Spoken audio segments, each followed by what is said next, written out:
Good evening. Hello once again. It's good to be with you all. It's been a long day, but hopefully a very meaningful one for each of us.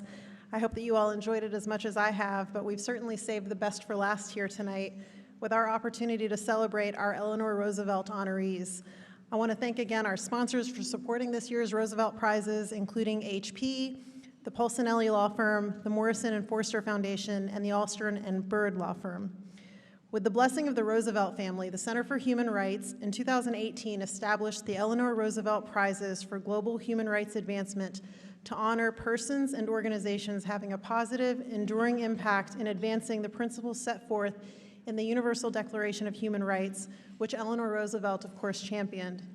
Indeed, she was indispensable to achieving the Universal Declaration for Human Rights. In so being, though she was not a lawyer, she helped form the bedrock of international human rights law.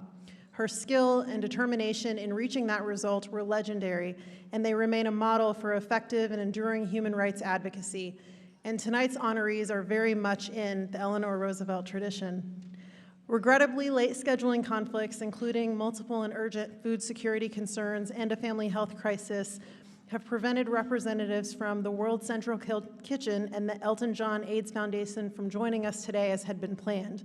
But we look forward to celebrating this honor with them soon, and we thank them for their tremendous work. Before we move forward with recognizing our awardees, I'd like to suggest that we join together in a moment of silence to remember the great Ben Ferencz, the former Nuremberg war crimes prosecutor and pivotal champion of international criminal justice, who was also, along with Secretary Hillary Clinton, a co-recipient of the inaugural Eleanor Roosevelt Prizes. As many of you know, he passed in April of this year at the age of 103 years old, spending most of his 10-plus decades striving to realize his signature mantra, law, not war. So please join me in a moment in remembering Ben.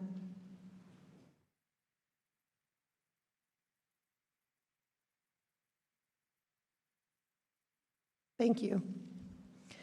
And now, please join me in welcoming Tracy Roosevelt, who is co-chair, along with Walter White, co-chair of the Roosevelt Prizes, and she's also an international lawyer and Eleanor's great-granddaughter.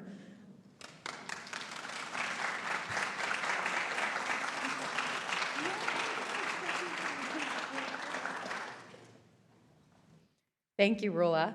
And congratulations on such an interesting and productive day. It's an honor for me to be here for the 6th year of this award, and also for my great-grandmother to be remembered in this way. And so I really, love what the ABA Human Rights Center is doing.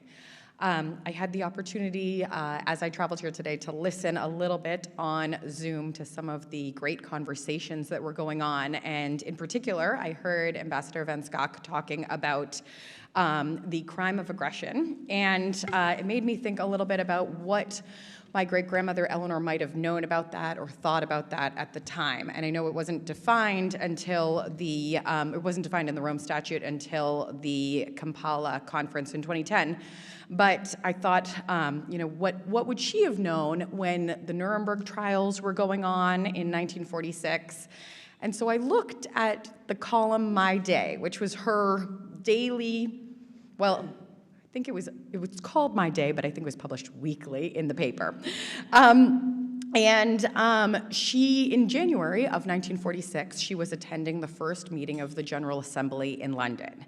That was 6 months before she drafted and negotiated the Universal Declaration of Human Rights, and it was while the Nuremberg trials were going on.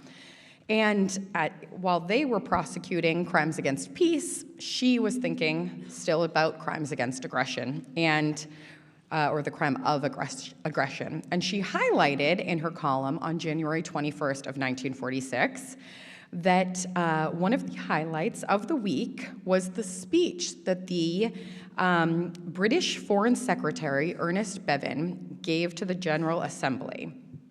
And while the speech was about decolonization, she highlighted that one of the most important things she heard from his speech was his Did I lose the mic? No. His statement that war crimes tribunals were establishing forever our point of view that aggressive war is a crime and that anyone who starts such aggression must pay the price. So I thought it was interesting to hear that she was thinking about this in 1946 and that we are still discussing it today in terms of international criminal justice, but in particular in prosecuting and working to prosecute what's going on in Ukraine. I now have the pleasure of welcoming the One Campaign and Red as Eleanor Roosevelt Prize honorees. Co-founded by U2 lead singer Bono and other activists in 2004, One is a global movement campaigning to end extreme poverty and preventable disease by 2030 so that everyone everywhere can lead a life of dignity and opportunity. Themes that were very much part of today's summit. One believes the fight against poverty is not about charity, but about justice and equality. Whether lobbying political leaders in world capitals or running cutting-edge grassroots campaigns, One pressures governments to do more to fight extreme poverty and preventable disease, and it empowers citizens to hold their governments to account. One's supporters are crucial to this work. They come from every walk of life and from across the political spectrum. They're artists and activists, faith and business leaders, students and scientists. They take action day in and day out, organizing, mobilizing, educating, and advocating so that people will have the chance not just to survive, but to thrive. Representative victories include helping to secure at least $37.5 billion in funding for historic health initiatives, including AIDS, TB, and malaria, helping secure legislation in the US, Canada, and the EU on transparency in the oil, gas, and mining sectors to help fight corruption and ensure more money from oil and gas revenues in Africa is used to fight poverty, successfully advocating for official development assistance, which has increased globally by tens of billions of dollars, and helping secure $4 billion in support for education systems in 90 countries and through the Global Partnership for Education. In 2006, Bono and others established RED as a division of One to support the Global Fund to fight AIDS, tuberculosis, and malaria. Recognizing that injustice and severe poverty enable pandemics to thrive, since then, the sale of popular red-themed products featuring iconic brands has raised more than $750 million for the Global Fund and impacted more than 250 million lives. Red-funded grants support a diverse range of life-saving health programs, including prevention, testing, counseling, and treatment services. They support sexual reproductive health education, peer mentorship programs, and much more.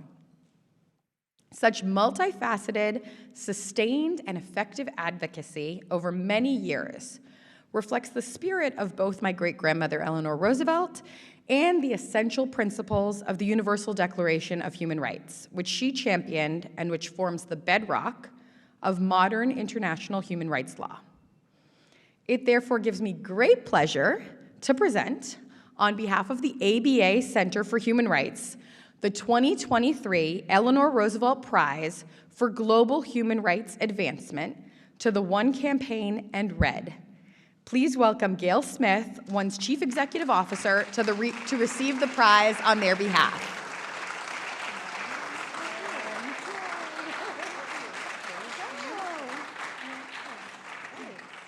Beautiful, thank you. You're welcome. Okay, I really don't want to drop that. That would be so embarrassing. Actually, I'm Bono. I spoke to him this morning. He's really busy. U2 is about to launch in Las Vegas at something called the Sphere, but he remains an activist at heart. And I want to convey, I think, from him, from me, from all of us at One and all of us at RED, it's it's the gratitude and honor of receiving an award like this. First of all, it's like Eleanor Roosevelt, like, duh. Like, okay, I know Bono, but like the Eleanor Roosevelt Prize? I mean, she can compete, your great-grandmother. Plus, I love that you're talking about her as your great-grandmother. There's something wonderful in that. But I think it's the coming together of some concepts that have been extraordinarily meaningful to me personally, but I think drive and fuel what the One Campaign is. And that's the fundamental notions that we do have a common humanity. The fact that I'm the CEO of the One Campaign and not one of the people we are fighting for isn't because I'm better, it's chance, and it's because we still live in a world where you're born determines how and if you live. I think this whole notion of fundamental fairness. I got my start in my career during the Ethiopian famine in 1984, where I was behind the lines, because the untold story there is there are two wars going on at the same time, often happens in a famine. And literally people were dying so quickly that we couldn't bury them fast enough. And then I would get on a plane to come to this city where I literally like broke into meetings at the UN. I sort of snuck in and then disrupted everything. It was like these two worlds can't exist on this planet. You can't have a world where a grandmother is groveling on the ground eating dirt to survive and then come to a city as potent and vibrant as New York City and see people walking down the street like it's normal.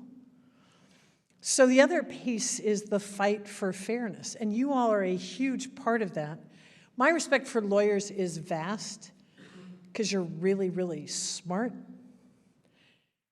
My admiration for lawyers who invest their time, energy, brains, and capacity in human rights, in the fundamentals of the rule of law, in this great thing we're discussing just a while ago about dignity being the foundation of the rule of law. That's the energy and potency we need today. So to be honored by all of you, I mean, I know it's Eleanor's award, but it's all of you. Behind it is a true honor for us. And let me just say a couple of things about what we kind of hope to do with this honor and as we go forward.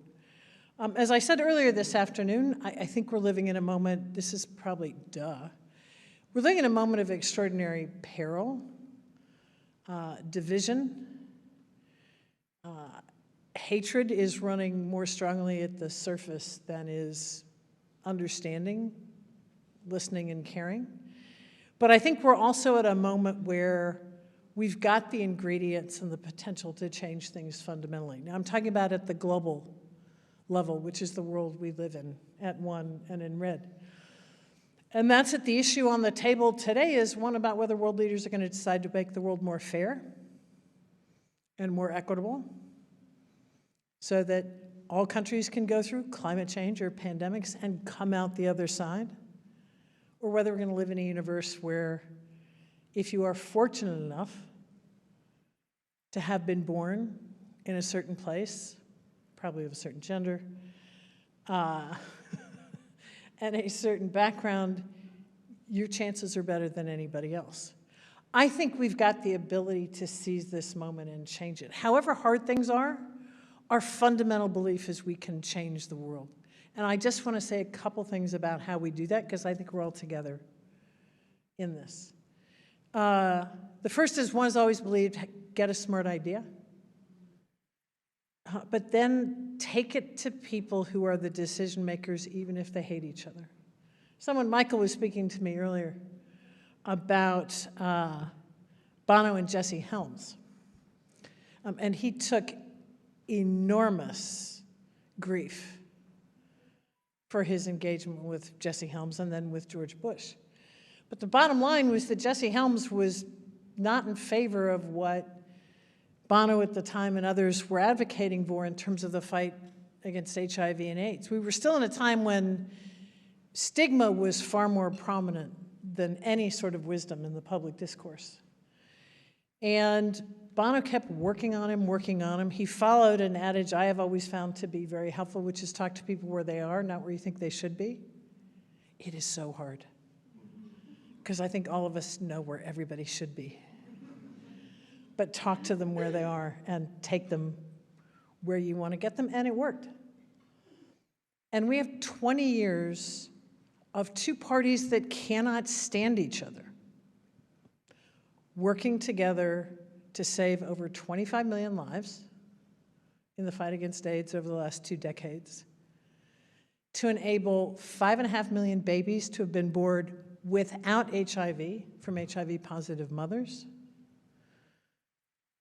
to allow hundreds of thousands, if not millions of orphans to have a chance, a home, and an education. That was done because people who don't agree on anything agreed on one thing.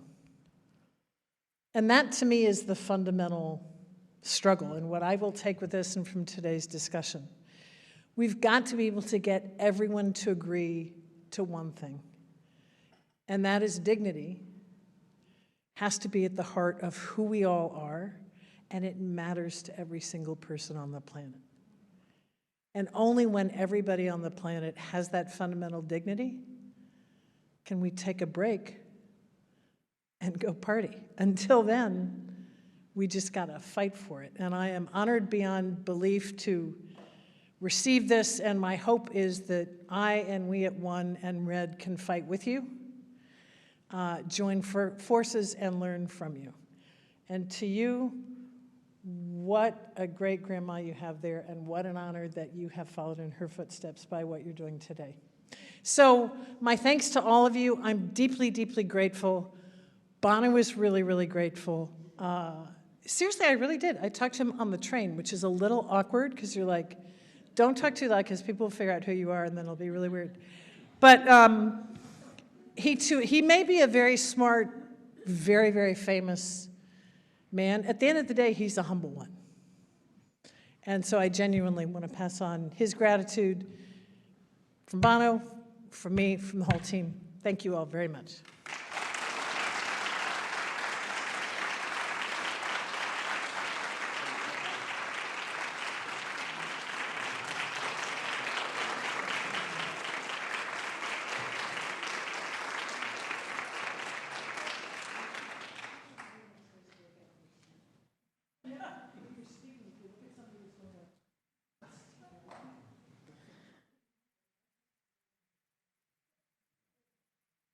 Gayle, thank you so much for those powerful remarks and for the tremendous work that you and your colleagues do every day to advance human rights and justice around the world. Thank you. I have the privilege of now introducing our next honoree. I'm standing in for Walter White, the other co-chair of the Roosevelt Awards, who was unable to be here with us today but sends his best. But it's my privilege to introduce the World Justice Project. Bill Neukom and William Hubbard, both past ABA presidents, co-founded the World Justice Project in 2006 on the principle that effective rule of law reduces corruption, combats poverty and disease, and protects people from injustices, both large and small. It is the foundation for communities of justice, opportunity, and peace, underpinning development, accountable government, and respect for fundamental rights.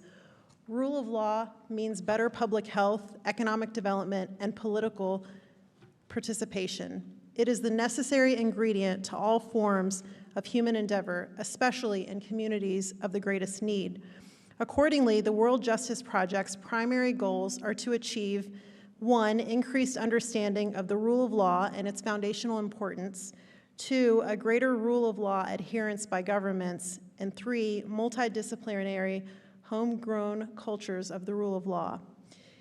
The World Justice Project pursues these goals through original independent research and data about the rule of law, including its Rule of Law Index, promoting understanding and appreciation for the rule of law, its relationship to development and effective strategies to strengthen it, and connecting and building an engaged global network of policymakers and advocates to advance the rule of law through strategic partnerships, convenings, coordinated advocacy, and support for locally led initiatives. At the core of the work is the World Justice Project Rule of Law Index, which has become the world's leading source for original data on the rule of law. The 2022 edition, for example, covers 140 countries and jurisdictions, relying on more than 150,000 households and 3,600 expert surveys to measure how the rule of law is experienced and perceived in practical, everyday situations by the general public worldwide. In fact, index findings have been cited by heads of state, chief justices, business leaders, and public officials, including coverage by more than 2,500 media outlets worldwide. And of course, this data framed much of our conversation at today's inaugural Human Rights and Rule of Law Summit. Indeed, the World Justice Project's groundbreaking and influential work makes manifest Eleanor Roosevelt's well-known and essential insight regarding human rights, which in turn depends fundamentally on a just rule of law. She said, "Where, after all, do universal human rights begin? In small places close to home, so close and so small that they cannot be seen on any maps of the world. Yet they are the world of the individual person, the neighborhood he lives in, the school or college he attends, the factory, farm, or office where he works. Such are the places where every man, woman, and child seeks equal justice, equal opportunity, equal dignity without discrimination. Unless these rights have meaning there, they have little meaning anywhere. Without concerted citizen action to uphold them close to home, we shall look in vain for progress in the larger world." The work of the World Justice Project enables such insight and empowers such action, and in that way is very much in keeping with the sustained and effective advocacy Eleanor Roosevelt demonstrated and sought to inspire in others. I therefore am so honored and delighted to welcome Bill Neukom to receive the 2023 Eleanor Roosevelt Prize for Global Human Rights Advancement on behalf of the World Justice Project. Bill.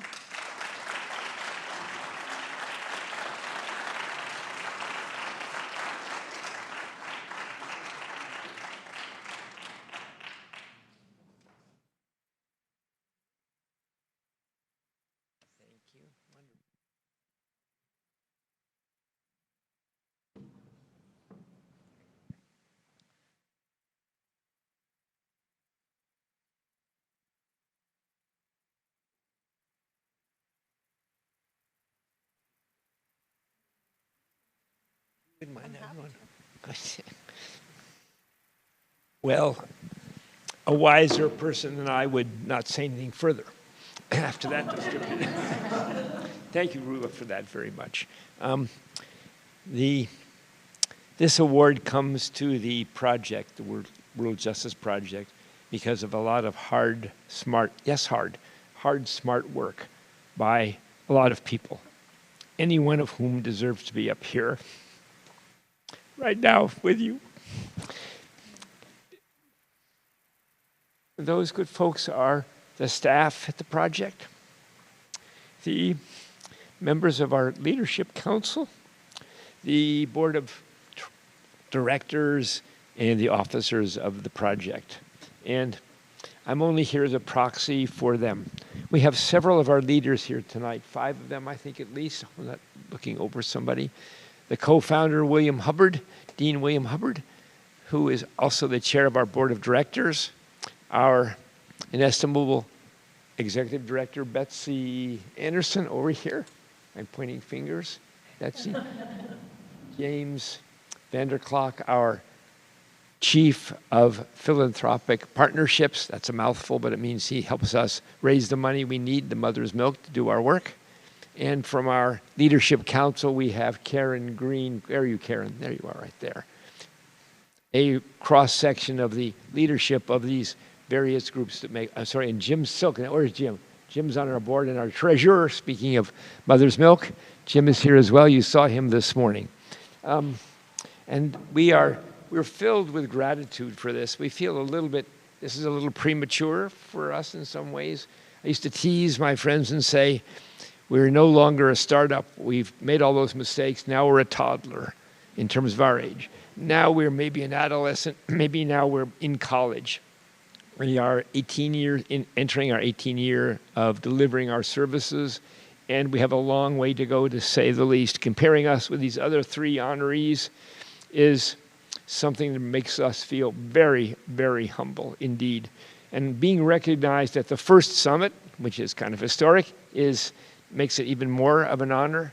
And being aside organizations like what has just been described, the Red One organization and Central Kitchens and Mr.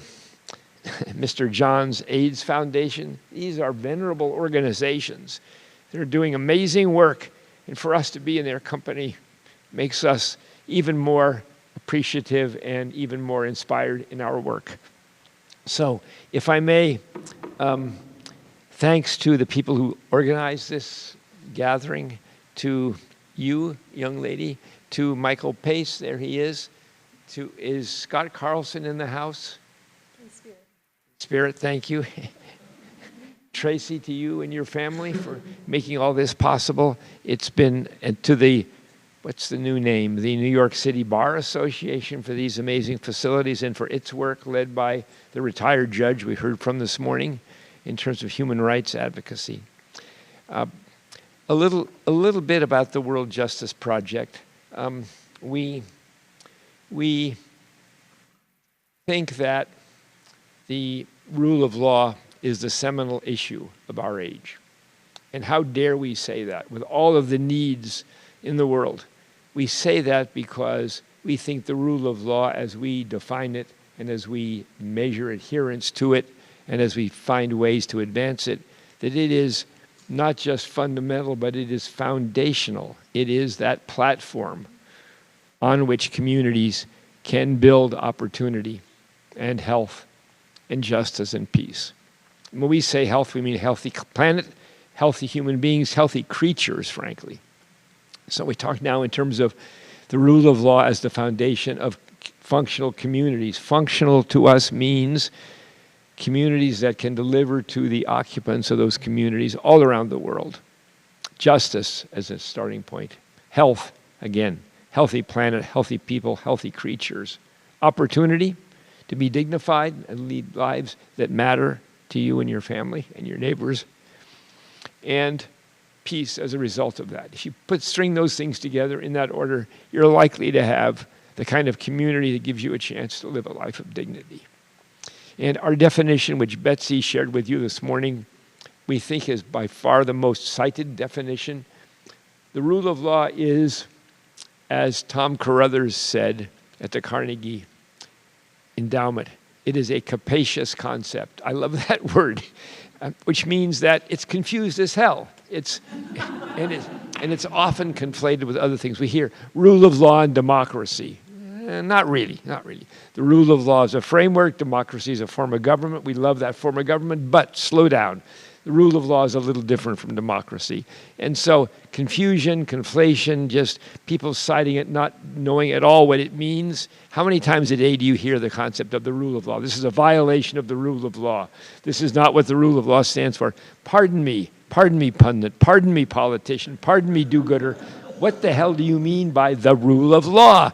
So we have been trying now for 17 years to advance our definition of the rule of law. So there's a starting point. You can't fix it until you know what it is and until you start measuring it.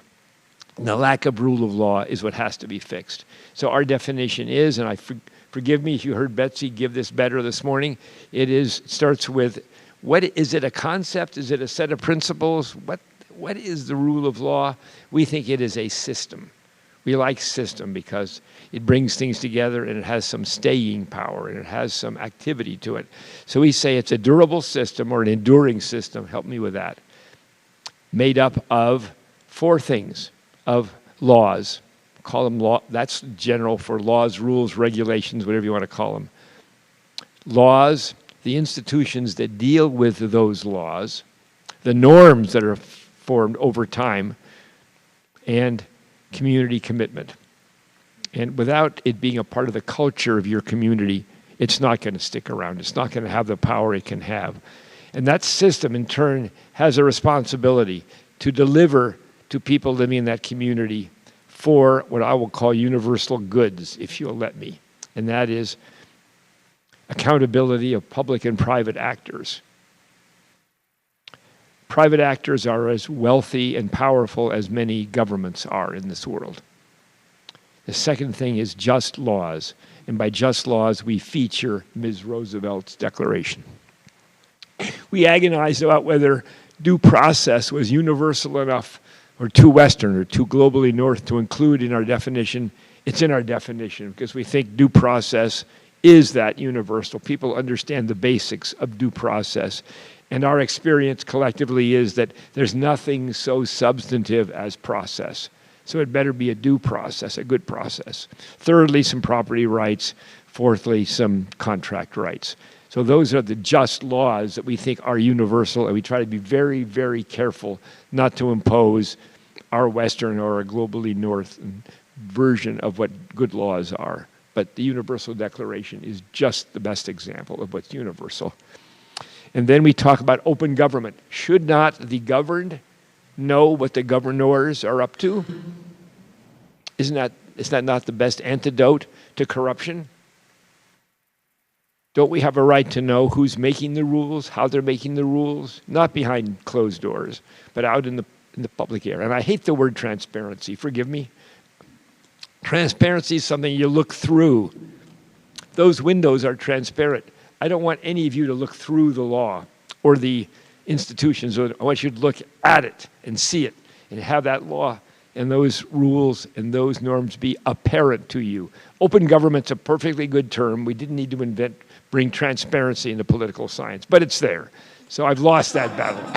But please, please think about open government rather than transparent government, because I don't understand how the meaning of that term applies to what we care about, which is the governed knowing how the governors are doing their work for us. And the fourth is some form, informal or formal, some form of dispute resolution. And as we traipse around the world and collect our data, we're finding how many people in this world don't go to the courthouse. And why is that? Because that's kind of intimidating to a lot of people. It's kind of the man's place, if you will. And it's not easy to go in there without a representative, for example. And it's expensive and sometimes it's time consuming.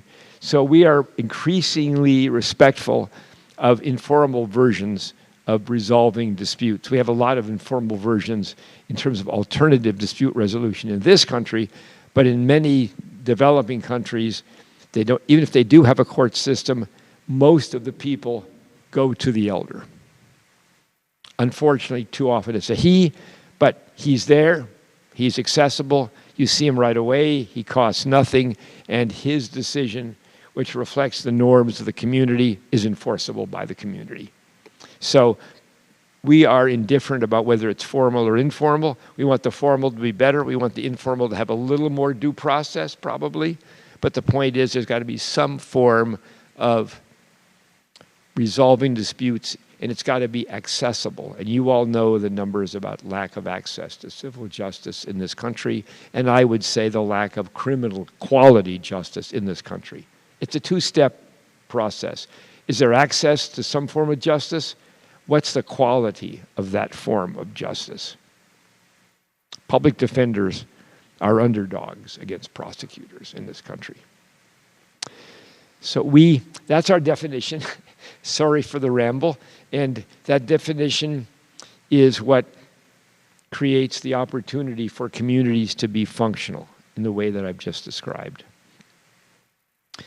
We have a lot of work to do around the rule of law. It's good work. There's lots of it.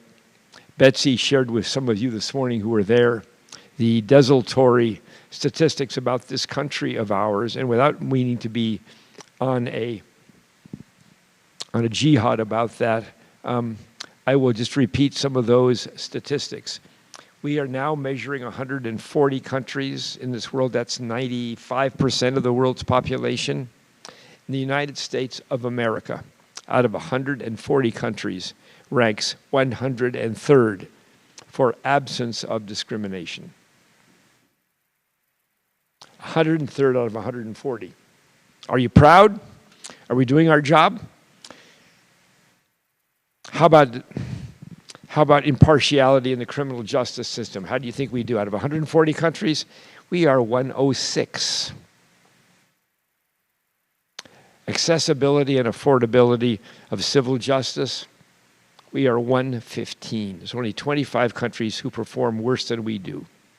And a lot of the countries who perform better than we do in all three of these categories, and the fourth one, which is absence of discrimination in the civil justice system, a lot of those countries you would think are rogue countries. They're not countries where you would want to be living. But the good old United States of America, a liberal written constitutional democracy, has those abysmal ratings, and those are statistically sound numbers that you can rely on. And within this country, as you learned this morning, there's a decline, has been a 4-year decline in rule of law performance in many important ways. So we are at a tipping point, as has been said earlier, I think, by Gayle. And we can either find ways to do more about the rule of law, or we can find ways to fade into a much less pleasant ecosystem of life. The World Justice Project is very much devoted to the opportunity for people to live in these kinds of communities that are functional. We need to be able to be efficient and productive. It's not for-profits that have to be efficient and productive nearly so badly as not-for-profits.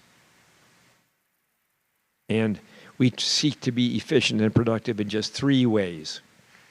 The first is data gathering and analysis. That's the index you heard a little bit about earlier from Roula. And our index is global. We publish it every year. We go to households and talk with them kneecap to kneecap about the real world rule of law issues they've seen.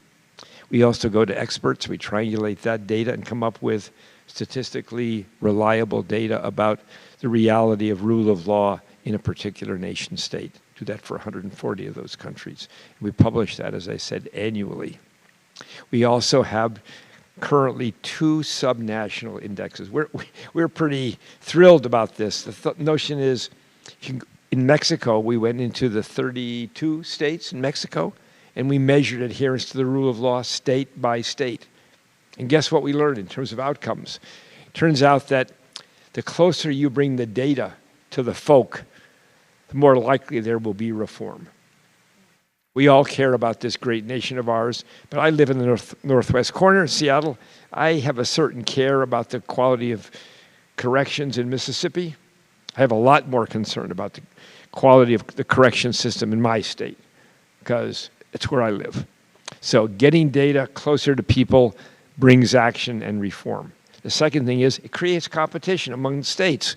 That's a pretty good thing. Who wants to be in the government or even a resident of a state that does pathetically poorly compared to its neighboring state on any one of our 8 factors, 44 sub-factors that make up the rule of law? Nobody wants to do that. So what do? This competition brings reform. And thirdly, if there's some federal system to all of this, that kind of data state by state informs the government about where it might best intervene and get better results. More informed, rational decisions made by a federal government. And fourthly and finally, we think that that kind of data is more likely to generate real outcomes. People love to say, data is powerful, it's the information age, but what about this data of yours? And the answer is more stuff's being done right now in Mexico than ever was before we had the state-by-state index. We're under contract, grant with the EU to do a subnational index in the European Union countries. They don't have states, but they have regions within them. And that information is going to be available to all of us next summer. And I think it will be very, very powerful information. The fact that that cluster of countries is willing to pay for an index which shows what's going on within those countries is going to create a whole new volume, a whole new trove of data, which I think can drive reform. So that's the data, and there's a whole, maybe another 10 or 12 special studies and reports that are derivative of these indexes. So you want to know about enforcement of environmental laws? Have a look at our study. You want to know about what's going on with corruption in the Caribbean? Have a look at that study. So opportunity for dozens of derivative works based on our data gathering and analysis. The second line of work for us is what we call engagement. How can we connect hundreds and hundreds, even thousands, of local grassroots organizations in some way advancing the rule of law? And the answer is to create a living network where they know that they're in this business with other folks similarly situated, where they can communicate, they can collaborate, they can know they're not alone out there. It's lonely to be in parts of this world trying to advance the rule of law. And the third thing that we try to do is, and here we are particularly audacious, we think there's not nearly enough education about the rule of law. And as a result, we're trying to stir up the academy. And whether we can do it, we'll see. But we have a consortium of scholars, world-class scholars, at the highest education levels, who are agreeing to meet regularly and to share ideas and do more research, more teaching, more publishing about the rule of law, so more people know about it. And the teaching part's critical. That's where the foot soldiers come for the next generation. But it's not just at the highest levels. It's got to be done in secondary schools, and some of it in primary schools. And here you get that whole civics vortex. So education about the rule of law, defined as we define it, by more smart, caring people, we think is an essential third corner of our triangle of effort, if you will. So that's what we're trying to do. That's what we're up to. We invite you to learn more about us on our website. We invite you especially, take some time, pick a favorite country on our index and look at that. Just one page of data. It's an enormous amount of data, and see what is really going on there. Very little of this is headline stuff, but what this is virtually admissible evidence of what is really going on. And that can be powerful stuff. So thank you for your tolerance and your a few nods in the audience. Thanks for those. And thank you for this award. And we couldn't be more humbled and inspired by the fact that somehow we're recognized by these sponsors at this kind of an organizational meeting. Thank you.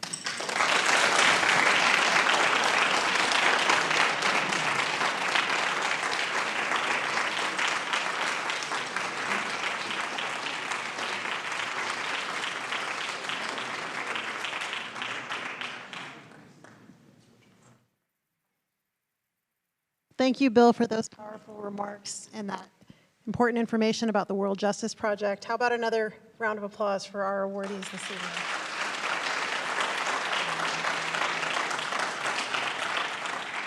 It has been a beautiful day with each of you. Thank you all. Thank you again to our sponsors, to the New York City Bar Association for this beautiful space to host the summit and the reception in. Thanks again to Mike and the team, and thanks to all of you for your time, attention, for being here today, and many thanks to the Roosevelt family for their support in these awards. So thank you all very much. Have a good evening. Safe travels to those headed home. Take care.